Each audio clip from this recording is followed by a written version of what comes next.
Boomerang Éditeur Jeunesse présente L'Asile du Nord. Tome 3, Simone. Un livre de Karine Paquin, lu par Frédéric Dufort.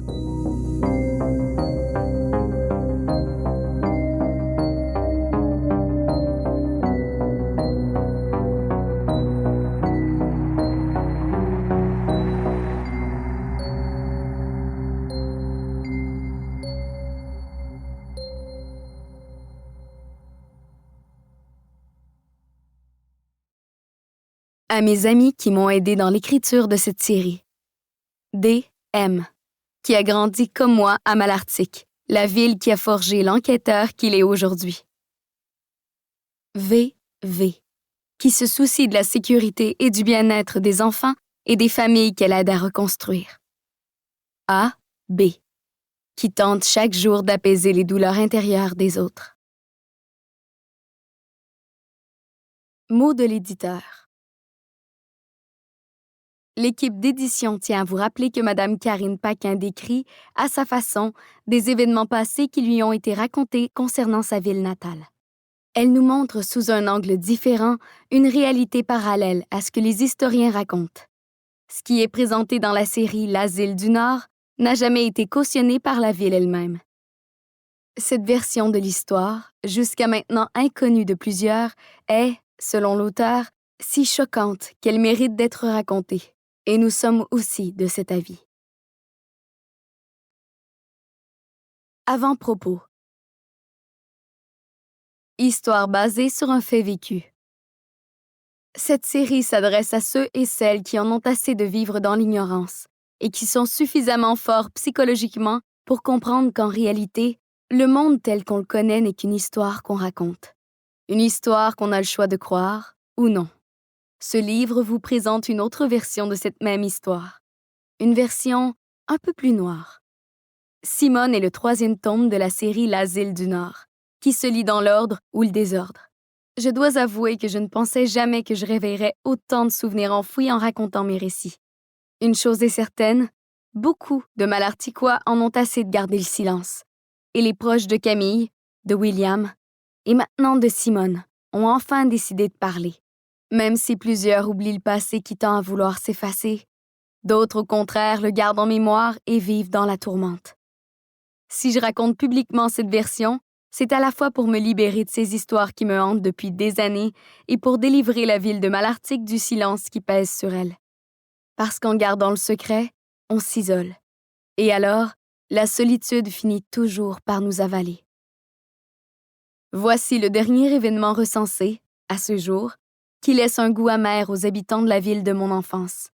Un dessein caché, des vies brisées et une patiente de plus à l'hôpital psychiatrique de Malartic. Je m'octroie une nouvelle fois le droit de déterrer le passé et de creuser dans cette mine de secrets bien gardés. Karine. Préface. Malartic est une petite ville minière fondée en 1939 dans la région de l'Abitibi-Témiscamingue, dans le nord du Québec, au Canada. Certaines légendes racontent qu'une malédiction plane sur la ville depuis que sa première église a été emportée par les flammes en 1946, moins de 10 ans après l'inauguration officielle de la ville. Parmi les événements qui viennent corroborer cette rumeur de malédiction, il y a la tragédie de la mine East Malartic, qui survient le 24 avril 1947. Ce jour-là, un feu éclate à 1000 pieds sous terre. Au cours de l'incendie incontrôlable, 12 mineurs prisonniers dans les tunnels perdent tragiquement la vie. C'est la plus grande tragédie minière du 20e siècle au Québec. À cette époque, la ville n'a toujours pas d'église et il est urgent d'ériger un bâtiment sacré au cœur de Malartic pour desservir les nombreux croyants. Comble de malheur, 6 mois plus tard, c'est-à-dire le 7 octobre 1947, toujours dans la mine, un bris d'ascenseur entraîne 4 mineurs dans une chute mortelle. Cette deuxième tragédie fait passer à 16 le nombre de mineurs morts à Malartic en très peu de temps. Après le décès de ces hommes, la minière canadienne ajuste ses normes de sécurité. Puis, cette histoire tombe dans l'oubli. Si la perte de l'Église avait été vue comme un mauvais présage, Après les 2 accidents dans la mine, on commence à raconter que les âmes de ces hommes, frustrés, n'ont jamais quitté le sol de Malartic. Et depuis, des phénomènes étranges et inexplicables se produisent dans cette petite ville en apparence normale, mais prédestinée au malheur. Le grand nombre d'événements tragiques à survenir dans la ville force la compagnie minière à ouvrir l'hôpital de Malartic en 1967. Celui-ci se transforme rapidement en établissement psychiatrique où l'on traite les victimes des dommages collatéraux de ces drames, entre autres. L'année 2008 est particulièrement marquante pour les résidents de la ville, car c'est à ce moment que la première véritable action est tentée pour stopper le mal qui entoure Malartic. Ce moment historique annonce, on l'espère, la fin de la malédiction, même si rien à ce jour ne prouve que tout est réellement terminé. Simone. Hôpital psychiatrique de Malartic. Nom de la patiente, Simone Jacob. Date d'internement, 8 janvier 2006. Nom du médecin, Raymond Dargy. Numéro de chambre, 329. Diagnostic, syndrome de stress post-traumatique, trouble psychotique délirant avec tendance suicidaire.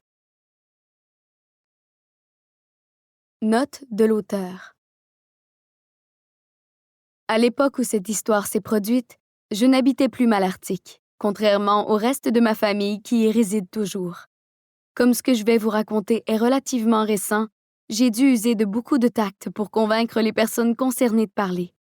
Étrangement, à Malartic, tout le monde aime jaser de choses anodines, comme la nouvelle coupe de cheveux d'une voisine ou les changements dans la vitrine du Home Hardware. Mais quand il s'agit d'un drame ou d'une histoire tragique, on dirait que la ville entière devient muette et amnésique. Les gens ont peur. Une personne m'a même déjà dit ce qui suit. Parler de ces histoires peut attirer le mal vers nous. Pour ma part, j'ai plutôt l'impression que c'est en taisant la vérité qu'on permet au mal de s'installer et de grandir. À mon avis, la digue de silence finit toujours par céder. Et plus le secret a été gardé longtemps, plus les conséquences sont brutales. Tous les noms dans ce récit ont été modifiés afin de préserver l'anonymat des personnes concernées. Partie 1. Chapitre 1. La remplaçante. Découragée, Simone regarde son réveil qui brille dans la nuit. Elle rage de ne pas trouver le sommeil et soupire en pensant à la journée d'enfer qu'elle passera demain. Et pour cause, elle doit remplacer l'enseignante français à l'école Le Tremplin de Malartic dans le groupe C, en 3e secondaire. Le pire groupe de l'histoire. Bon, elle exagère un peu, mais à 4h27 du matin, elle ne peut s'empêcher de craindre que cette journée de remplacement vire au cauchemar. La dernière fois que Simone a enseigné dans cette classe, un des élèves a mis le feu dans son pupitre. La nouvelle suppléante a bien essayé de refuser la demande, mais la secrétaire lui a confié que personne d'autre n'était disponible et qu'elle était leur dernier espoir. Simone est en début de carrière et elle sait pertinemment qu'elle n'a pas le luxe de choisir ses classes. Même si elle a étudié pour être enseignante au primaire et non au secondaire, la commission scolaire est son employeur et elle doit être flexible si elle espère décrocher un poste permanent un de ces jours. Elle soupire. Qu'elle le veuille ou non, insomnie ou pas, demain s'en vient. Simone tente de se rassurer. Ce n'est qu'une journée. Ça sera vite passé. Son entrée dans l'école secondaire se passe comme la dernière fois. Elle est plutôt remarquée. Simone est jeune. Elle a 23 ans, ce qui veut dire qu'elle est à peine plus vieille que certains élèves de 5e secondaire. En plus, elle est jolie. C'est une beauté naturellement rayonnante, dotée du genre de visage qui attire les regards. Les adolescentes la dévisagent et lui cherchent des défauts. Les garçons, quant à eux, la font se sentir comme une enfant devant un groupe de jeunes rebelles, petite et sans défense. La jeune femme aurait voulu entrer par la porte du personnel, mais elle n'a pas la clé. Son statut de suppléante sur appel ne lui permet pas d'arriver en catimini. Elle affronte donc, à contre-cœur, les regards malaisants, les sourires narquois et les chuchotements provocateurs. Regarde qui est là. Je pensais que la chapelle l'avait fait assez chier pour qu'elle revienne pas. Moi, je la trouve chaude, etc. Ça rigole, ça marmonne. Simone déteste remplacer au secondaire. Heureusement, une fois dans son local, après que les élèves sont entrés et que la cloche a sonné, elle constate que Jérémy Lachapelle est absent. Soulagement. Ce leader est un des principaux fauteurs de troubles du groupe. Après avoir géré les 3 jeunes qui ont oublié leur matériel, la fille qui fait des bulles avec sa gomme à 9 heures du matin et le petit comique qui a caché les craies pour le tableau, Simone peut enfin commencer à enseigner l'accord du participe passé, une notion qu'elle déteste profondément, comme tout le monde. Pourquoi les titulaires laissent-ils toujours les notions les plus ennuyantes aux remplaçants? La jeune brunette aux longs cheveux teints en roux tente d'avoir l'air professionnel. Elle espère que sa tignasse coiffée en chignon lui donne un air plus sérieux. Mais elle se trouve tellement ridicule de penser ça.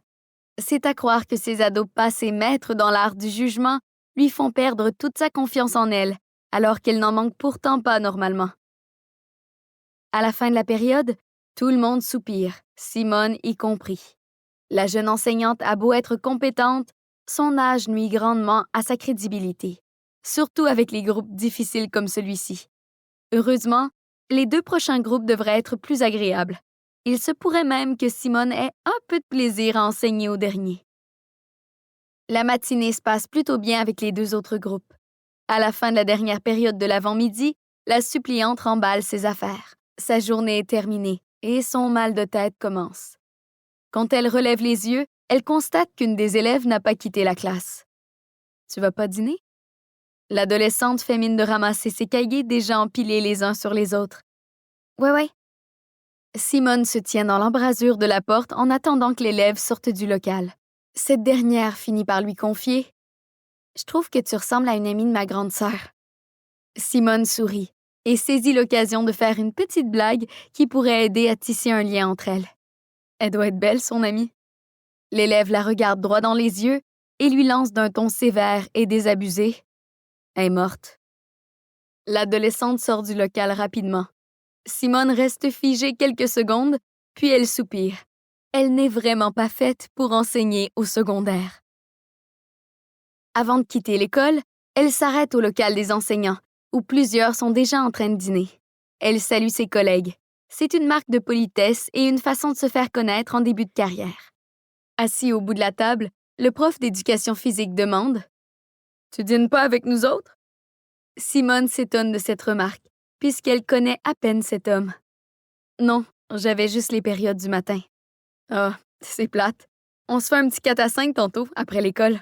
T'aurais pu rester. » Une enseignante plus âgée roule les yeux, tandis que d'autres retiennent leur rire. Sébastien, le prof d'éducation physique, ne cache pas son jeu de séduction. Simone déteste enseigner au secondaire et elle a très hâte de quitter l'école. Mais ce collègue est assez mignon pour lui faire oublier son malaise. « Ben, je peux revenir tantôt, après l'école? » L'homme fait basculer sa chaise, place ses 2 bras derrière sa tête et lance tout simplement « Cool! » La remplaçante sent le jugement de certains professeurs et l'amusement des autres. Mais elle s'en fiche. Elle est célibataire et n'a qu'une vie à vivre. Elle quitte enfin l'école, le sourire aux lèvres, cette fois par la porte des enseignants, afin d'éviter de croiser des élèves. Dehors, l'air de novembre est frais. Elle attache son manteau et presse le pas vers sa vieille Hyundai rouillée. En attendant la fin des classes, Simone décide de retourner chez elle à Dubuisson, un village situé entre Malartic et Val-d'Or. Sa maison est sur la route 117. C'est une petite résidence démodée qu'elle a achetée de sa grand-mère, laquelle vit maintenant dans une résidence pour personnes âgées. L'endroit a un besoin criant de rénovation pour le remettre au goût du jour, mais les fondations sont solides. Elles ont traversé le temps et fait leurs preuves. N'empêche que la tapisserie à carreaux bruns et orange peut donner la nausée, tout comme le tapis marron dans le salon et le prélard jauni de la cuisine. Si les émissions de décoration se déplaçaient en région, Simone serait la candidate parfaite pour une transformation de maison. La jeune propriétaire a bien l'intention de donner un peu d'amour à sa résidence, mais elle vient à peine d'y emménager. Il n'y a pas si longtemps, elle habitait encore à Val-d'Or avec son père, dans la maison où elle a passé toute sa jeunesse.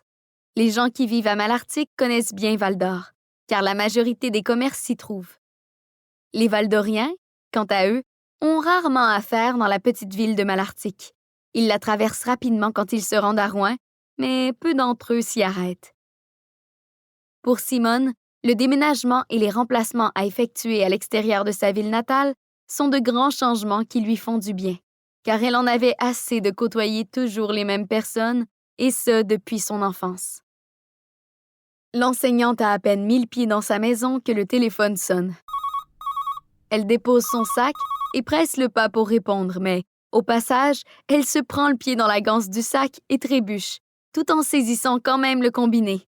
Le mot qui sort de sa bouche est un mélange d'allô et aïe-aïe. Aïe! C'est une voix masculine qui lui parle. Bonjour. Est-ce que je peux parler à Simone Jacob, s'il vous plaît? Simone se frotte le genou qu'elle vient de se cogner en trébuchant. À demi concentrée sur la conversation, elle répond « C'est moi ». Bonjour, je suis le directeur de l'école Renault à Malartic. J'ai un contrat à vous proposer pour le reste de l'année scolaire, dans une classe de maternelle. Simone s'immobilise aussitôt. Elle n'est pas certaine d'avoir bien entendu. Enfin, oui, elle a bien entendu, mais son cerveau semble réclamer une confirmation avant de réagir. Pardon? Une classe de maternelle à moi? Jusqu'à la fin de l'année? Oui. Est-ce que ça vous intéresse? Simone sourcille. Si ça l'intéresse, évidemment que ça l'intéresse.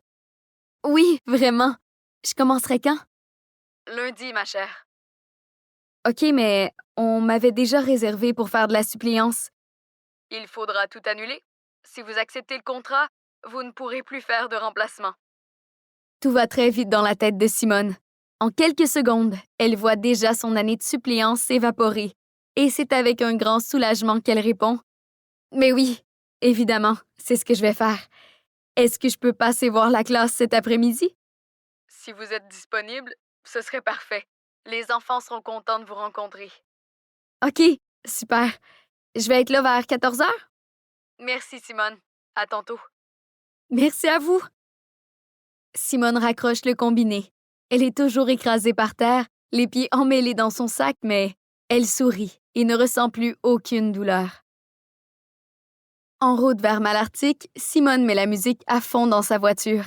Pour une nouvelle bachelière, se faire offrir un contrat pour l'année et dans le groupe d'âge qu'elle préfère en plus, ça relève du miracle. Une fois la pancarte Bienvenue à Malartic dépassée, Simone tourne sur la rue juste avant l'église. Déjà, les deux écoles primaires apparaissent. À gauche, une école de plain-pied en briques brunes qui rassemble les élèves de la 3e à la 6e année. Et à droite, une bâtisse de 2 étages, 3 si on compte le sous-sol, en tôle blanche, bleue et rouge orangée. Les établissements sont séparés par un grand stationnement réservé au personnel des deux écoles. À droite de l'école Renault se trouve un autre bâtiment à étage en briques. C'est le CPE Bambin et Calin.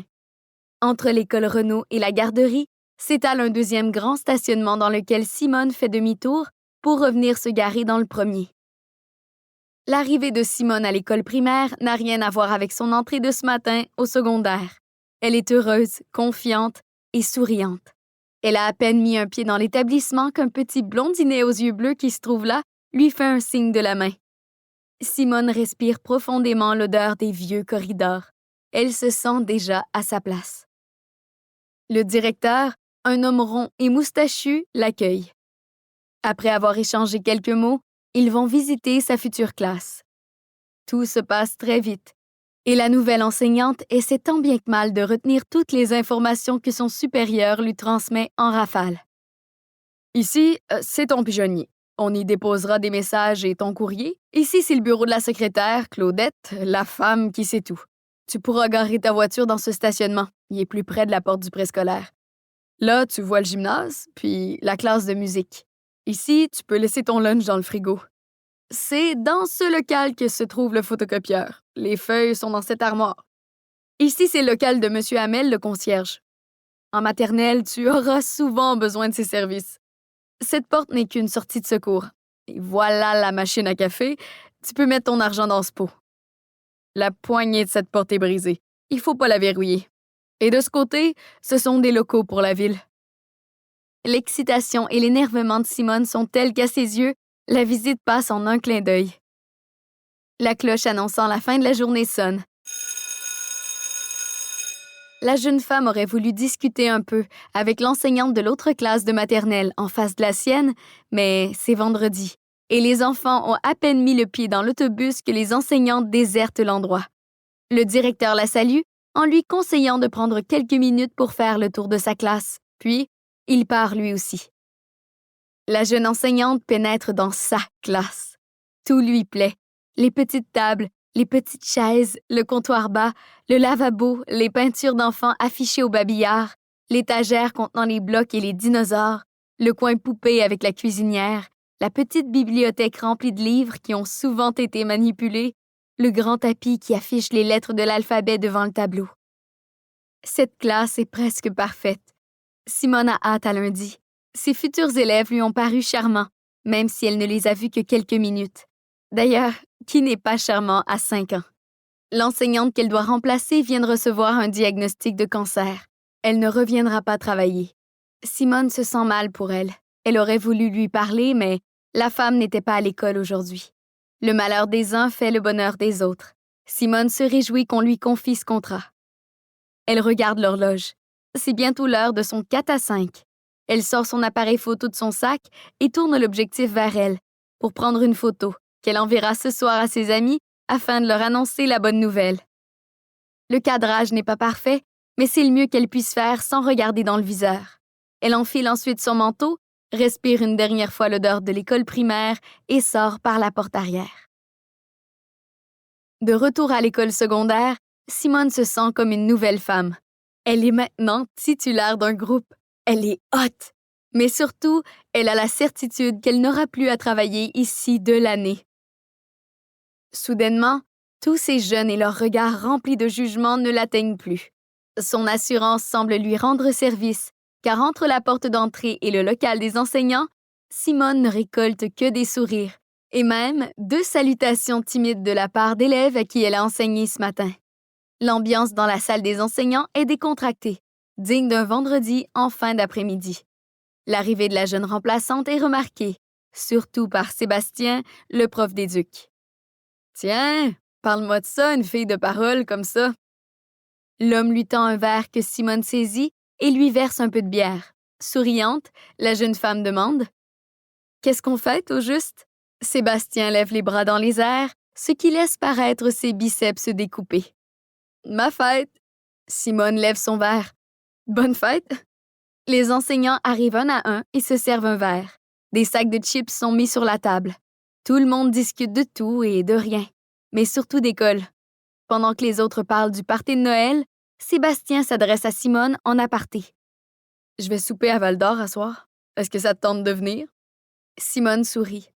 Le jeune enseignant ne la laisse pas indifférente.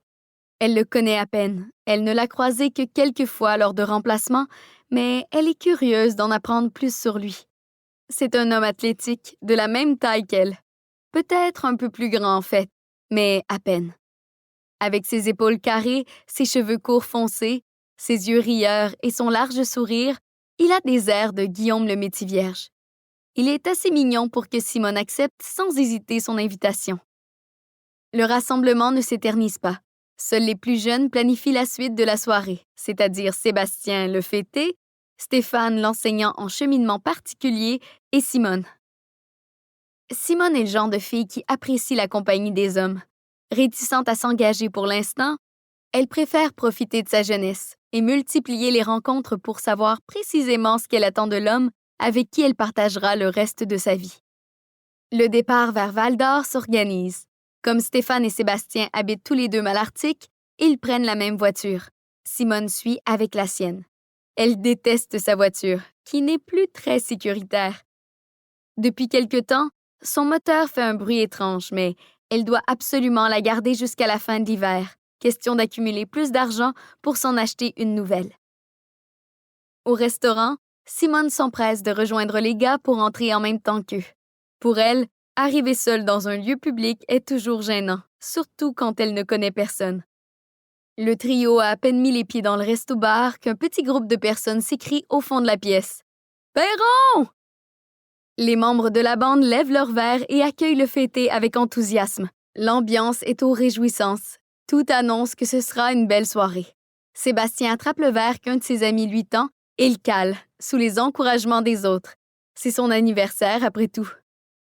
Pendant ce temps, Simone balaie la bande du regard, tout en faisant un grand sourire. Intérieurement, elle se dit que si ça ne fonctionne pas avec le beau prof d'éducation physique, elle aura l'embarras du choix. Elle compte 3 couples et 3 hommes seuls, donc possiblement célibataires, ce qui est rapidement confirmé quand Sébastien la présente au groupe. En moins de 5 minutes, les hommes ont montré leur jeu et ont clairement fait comprendre à Simone qu'ils sont là pour s'amuser. La soirée est agréable. Sébastien semble intéressé par Simone, tout comme certains de ses amis. L'un d'entre eux est immédiatement éliminé parce qu'il ne plaît pas du tout à la jeune femme. Il porte un chandail blanc avec des imprimés de dragon, ce qui, en soi, est un moyen de contraception assez efficace. Les 2 autres prospects sont aussi écartés par Simone. Le grand au teint basané, Raphaël, est un peu trop beau. Simone se méfie des trop beaux hommes, qui obtiennent en général tout ce qu'ils veulent sans rien donner en retour. Et le deuxième, Victor, est probablement trop jeune. Simone sait que Sébastien a 27 ans et elle imagine que ses amis sont dans la même tranche d'âge que lui. Mais pas Victor. C'est peut-être son nom qui trahit son âge ou tout simplement le fait qu'il est imberbe. Quoi qu'il en soit, ce dernier est plutôt antipathique. Chaque fois que Simone parle, il sourcille, détourne le regard, discute avec quelqu'un d'autre, se lève pour aller aux toilettes ou s'adresse au serveur. Bref, Simone a bien compris qu'il ne deviendra pas son meilleur ami et que c'est sans l'ombre d'un doute avec Sébastien qu'elle a le plus de chance ce soir. Après avoir pris ses aises et terminé son premier verre, la jeune femme se lève et annonce « Je ne veux pas voler la vedette à Sébastien, mais j'ai aussi quelque chose à fêter ce soir. » Tous la regardent intrigués. Sébastien sourit en s'adossant à sa chaise, attendant la grande nouvelle avec curiosité. « Je viens d'avoir un contrat pour l'année à l'école Renaud! » Le groupe réagit avec enthousiasme, mais Sébastien avoue « C'est quand même un peu plate. » Simone lève les sourcils. « Pourquoi tu dis ça? » « Parce que tu viendras plus remplacer au tremplin et je pourrai pas te revoir. » Simone ajoute avec un sourire en coin « Tu vas devoir me réinviter si tu veux me revoir. » Le gars avec le chandail de dragon saisit Simone par le cou et lui confie fièrement « Hey, l'école Renaud! C'est là que j'allais quand j'étais petit gars. » Sébastien retire le bras imposant de son ami des épaules de la jeune femme et ajoute en le narguant « Comme tout le monde ici, le gros, essaye pas d'avoir l'air spécial. » Le groupe éclate de rire. L'homme au dragon se rassoit et Simone sourit, surtout à Sébastien, qui se montre très intéressé pendant le reste de la soirée. Ses mains frôlent souvent les cuisses de sa voisine de chaise. Quand vient le temps de régler les additions, Simone se lève pour aller aux toilettes avant de payer la sienne et de partir. Devant le miroir, elle replace ses cheveux et essuie le mascara qui a coulé sous ses yeux. Elle sait que si elle veut se rapprocher de Sébastien, c'est le moment ou jamais. Elle prend une gomme dans son sac à main et sort des toilettes avec l'intention de lui proposer de le raccompagner. C'est alors qu'elle percute une personne qui se dirigeait vers elle. « Oups, excusez-moi. » Simone lève la tête. C'est Sébastien. Elle n'a pas le temps de réaliser ce qui se passe, qu'il la plaque contre le mur et l'embrasse intensément. C'est exactement ce qu'elle voulait. Sébastien a été plus vite qu'elle sur ce coup-là. Chapitre 2. La panne. Après une nuit fougueuse, Sébastien et Simone se réveillent côte à côte, sans qu'il y ait aucun malaise entre eux. Sébastien se lève le premier. Normalement, Simone préfère se réveiller plus tôt pour filer en douce, mais cette fois, elle n'a pas pu. Pendant qu'elle dormait, Sébastien a préparé le petit déjeuner. Des œufs, du bacon, des petites patates rôties, la totale. Quand Simone sort de la douche, l'odeur de la nourriture la fait sourire. Elle apprécie les attentions d'un homme, mais elle ne peut s'empêcher de penser qu'il fait ça seulement pour l'attendrir. C'est mignon, mais elle ne se laisse pas impressionner pour le moment. Les 2 amants prennent place à la table, l'un en face de l'autre. Sébastien a une aisance qui laisse croire que cette situation n'est pas nouvelle pour lui. Comme Simone n'est pas du genre à passer par 4 chemins, elle le lui fait remarquer. « T'as l'air d'avoir l'habitude. » « De quoi? » « De préparer le déjeuner pour une fille. » Sébastien pousse un rire franc. C'est pas la première fois, mais je suis pas un pro en la matière non plus. Simone le taquine. À partir de combien de filles on devient un pro? L'homme porte sa fourchette à sa bouche et répond tout en avalant. Je dirais une à tous les samedis matins. C'est pas le cas? Sébastien éclate de rire une fois de plus. J'ai l'air de ça. Je sais pas. À toi de me le dire. Non, je suis pas comme ça. Simone sourit. Elle se trouve stupide d'avoir abordé ce sujet. Quel gars aurait avoué qu'il multipliait les conquêtes? D'autant plus qu'elle s'en fiche un peu, car elle ne recherche pas l'homme de sa vie pour le moment. Sébastien prend une autre bouchée et demande. Veux-tu que je te dise comment j'ai trouvé ça? Simone fiche son regard sur l'enseignant. Elle n'est pas sûre de comprendre la question. De quoi ça? Notre soirée d'hier? C'est au tour de Simone de pousser un éclat de rire spontané. Je suis pas certaine de vouloir le savoir, non? Pourquoi? T'as pas confiance en tes performances? Simone rigole à nouveau, mais cette fois avec un soupçon de malaise. Mes performances. Je savais pas que je passais un examen, monsieur le prof d'éduc. Sébastien. Nous espérons que vous avez apprécié cet aperçu. Pour continuer à écouter ce livre audio sur Google Play Livres, utilisez le lien dans la description de la vidéo.